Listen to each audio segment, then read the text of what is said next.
राधे राधे महाराज जी।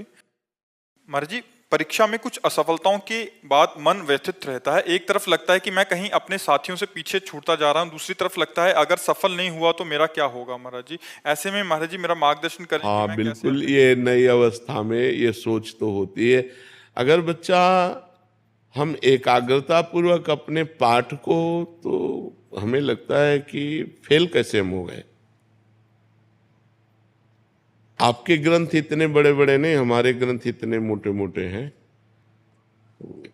स्वाध्याय हर चीज का 10 साल पहले पढ़ा होगा, अगर वो बात पूछोगे तो अभी 10 मिनट में पूरी उसकी व्याख्या करके बता देंगे। अगर आप प्रयासरत हो, प्रयत्नरत हो, तो अपने विषय में असफल कैसे हो जाते हो। या तो आप ब्रह्मचर्यहीन हो रहे हो, इधर उधर प्रपंच कर रहे हो, अपनी पढ़ाई से विमुख आचरण कर रहे हो, मनोरंजन कर रहे हो। नहीं तो बच्चा, अपने चैप्टर को हमें 1 साल दिया जाता है, 1 वर्ष दिया जाता है अपने चैप्टर को कंठस्थ करने के लिए, पुष्ट करने के लिए। कितनी पढ़ाई होगी। बिल्कुल, मतलब जिस विषय में लगो उस विषय में एकदम। तो हम कह रहे हैं तुम्हारा जो चैप्टर है हम उसे कंठस्थ कर सकते हैं। तो हम इतने कमजोर क्यों हैं कि हम फेल हो जाते हैं। अगर ये हो कि भाई टीचर कोई पक्षपात करता है तो बात अलग है, नहीं तो हम फेल क्यों हो जाते हैं। कहीं ना कहीं हम गलत हैं। हम अपनी गलती को सुधारें। और असफलता मिलना सफलता का एक प्रतीक है कि हमें और जोश आना चाहिए। आप जीवन में कभी असफल नहीं होंगे। रात दिन पढ़ाई करो, ब्रह्मचर्य से रहो, भगवान का नाम जप करो, माता पिता की आराधना करो। कौन सी उन्नति जो तुम्हारे चरणन चूम ले, कौन सी उन्नति जो चरणन चूम ले।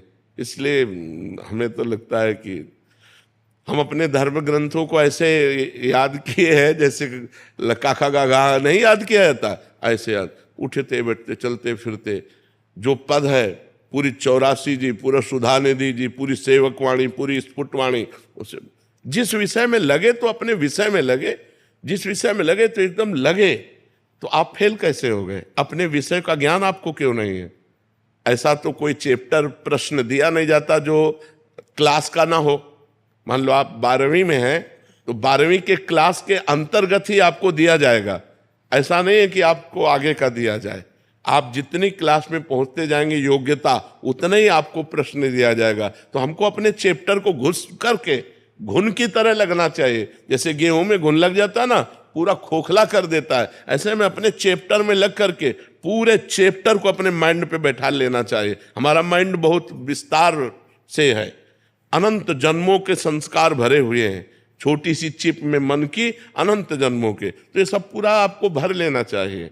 कहीं ना कहीं आप प्रमाद कर रहे हैं, कहीं ना कहीं आप त्रुटि कर रहे हैं, उसको संभालिए। नहीं तो ये निराशा ऐसी बढ़ जाएगी कि जीना मुश्किल हो जाएगा। बच्चे, अभी बच्चे हैं ना, अब जैसे देखा कि जैसे इन्होंने कहा हमारे दोस्त सफल हो रहे हैं, तो दोस्तों के सामने नीचा, घर परिवार में जाने पर कि यार हमने यार इतने रुपए लगाए और तुम फेल हो गए, यार ठीक नहीं है। अब वो अंदर से इतना घुट जाता है कि उसे एक रास्ता दिखाई देता है। ऐसे कोटा में बहुत से बच्चे जो करते हैं, उसका कारण है कि उनको एक रास्ता नजर आता है कि अब मित्रों में कैसे जाऊं और घर के परिवार वालों को कैसे मुंह दिखाऊं। हर जगह ये आता है कि फेल फेल फेल, तो इससे अच्छा है कि हम कर लेते। कोई रास्ता थोड़ी है। आप भूत प्रेत बनोगे, फिर नाना प्रकार के और दुख भोगोगे।